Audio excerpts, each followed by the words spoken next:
Hello friends, this is a continued part of the sets.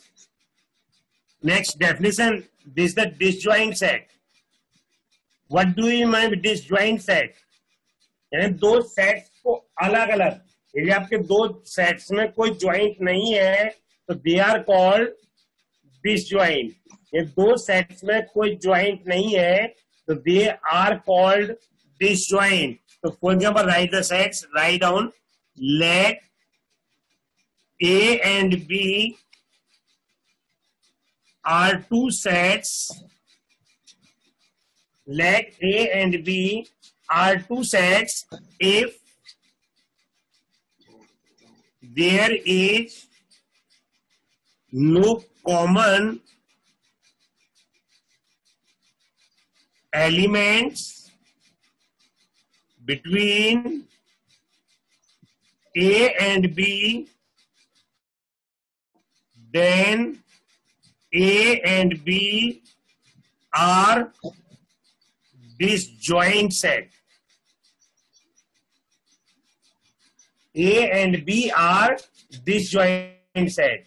यदि दोनों में कोई भी कॉमन नहीं है, यदि दोनों में कोई भी कॉमन नहीं है तो they are called disjoint set. For example, A 1 2 3 4, D A B C and D. क्या इनमें कोई कॉमन है? कोई भी कॉमन नहीं है तो ये क्या लिखेंगे? Therefore A and B are disjoint set. A and B are disjoint set. और एग्जांपल लीजिए आप. A 1 2 3 4, D 1 3 5 7. इसमें क्या कॉमन है? नहीं है. इसमें 1 भी कॉमन है, 3 भी कॉमन है तो दे टू एलिमेंट्स आर कॉमन. तो therefore A and B are not disjoint. A and B are not disjoint. ठीक. अब देखिए इसका वेन डायग्राम.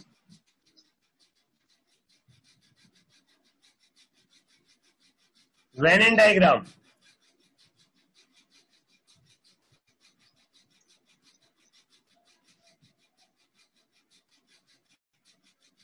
ये हमारा A हो गया, ये हमारा B हो गया. A और B दोनों अलग अलग हैं. It mean these sets are called disjoint sets. These sets are called disjoint sets. These sets are called disjoint sets. ठीक है. और क्वेश्चन लीजिए आप. A 1 2 3 4 5, B 3 4 5 6, C 5 6 7 8, D 7 8 9 and 10. Questions. Find first part. Find first part.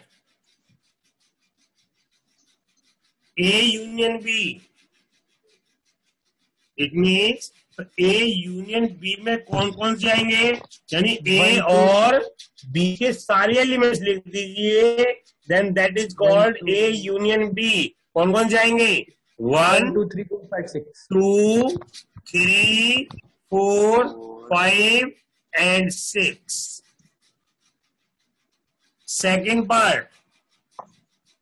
Find A intersection B. Find A intersection B. तो देखिए A intersection B में कौन कौन से एलिमेंट्स आएंगे? यानी ए और बी में सिर्फ कॉमन एक सी कॉमन है, एक 4 कॉमन है, यानी 3 एंड 4, 3 4 एंड बिल्कुल ठीक है, 5 भी है, 3 4 एंड 5, 3 4 एंड 5.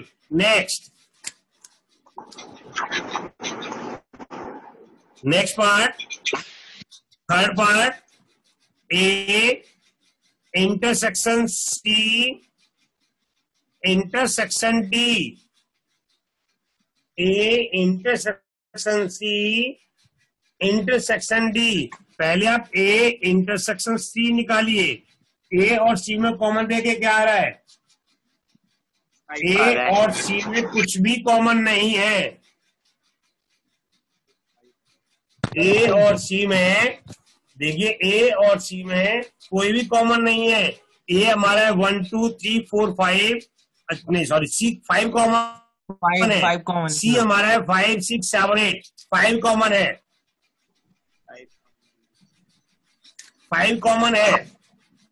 उसके बाद A intersection C intersection with D.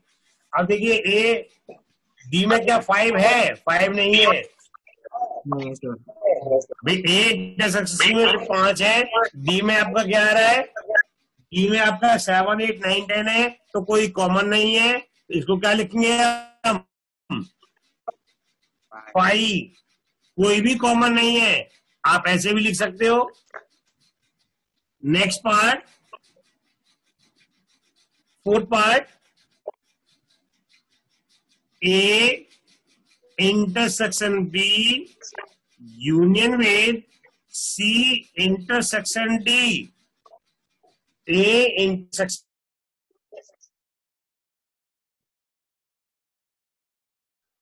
B union with B. हम A intersection B, find A intersection B. A intersection B, A और बी में कॉमन देखिए क्या आ रहा है? 3 4 5, 3 4 and 5. A intersection B 3 4 5, C intersection D. C और D में common देखिए क्या आ रहा है? 7 आ रहा है, 8 आ रहा है, 7 and 8. It means then A intersection B union with C intersection D. A intersection B union with, दोनों में देखिए, अब इंटरसेक्शन ना यूनियन लिखना है, इसका मतलब इन दोनों में जो एलिमेंट्स हैं वो सारे लिख दीजिए आप. तो कितना है? 3 4 5 7 एंड 8. इनके जो यूनियन में है सारे एलिमेंट्स लिख देते हैं. तो 3 4 5 7 and 8. It mean right all elements, right all elements.